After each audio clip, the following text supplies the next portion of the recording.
ভাই, এবার তাহলে মেয়েকে ডাকি। 1 মিনিট।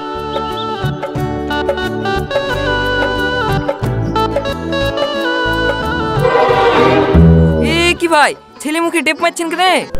বন্ধুরা, আজকে আমরা কথা বলবো মনের কথা পার্ট 2 নিয়ে। এখানে একটি ছেলেকে তার বাবা বিয়ে করাতে নিয়ে আসছে এবং এটি হলো মেয়ের বাবা।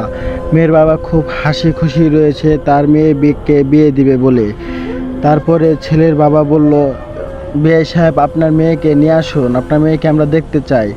মেয়েকে নিয়ে আসার কথা বলে ছেলের বাবা ছেলের মুখে ট্যাপ মেরে দিল, কেননা সে যেন তার সৎ মার কথা না বলে ফেলে, এই জন্য।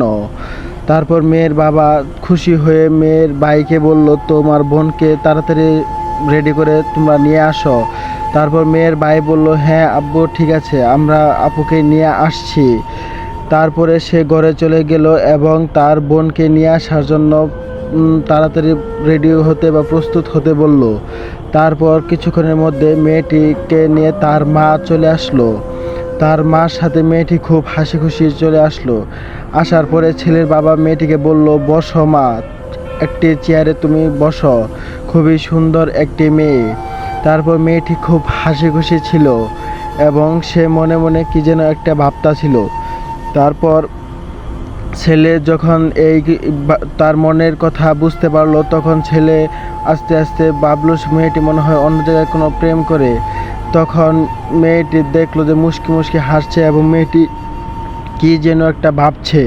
তখন ছেলেটি রাগান্বিত হয়ে দাঁড়িয়ে গেল এবং মুখের কষ্টি খুলে ফেলল।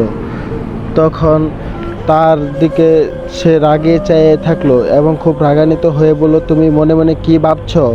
তুমি কি অন্য কাউকে ভালোবাসো? আমার দেওয়া গলার চেন নিয়ে তুমি অন্য ছেলের সাথে পালিয়ে যাবে? এই বলে মেয়ের গলা থেকে জোরে হাত দিয়ে চেনটি টান মেরে নিয়ে চলে আসলো এবং মেয়েটি রাগান্বিত হয়ে বলল যে, তুমি কিভাবে জানলে যে আমি অন্য একটি ছেলের সাথে রিলেশন করব, অন্য একটি ছেলের সাথে পালিয়ে যাব?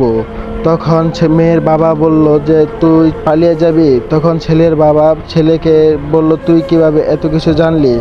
তখন ছেলের বাবা ছেলেকে নিয়ে বলল, চল আমরা বাড়ি চলে যাব, এই মেয়েকে তোকে বিয়ে করানো যাবে না।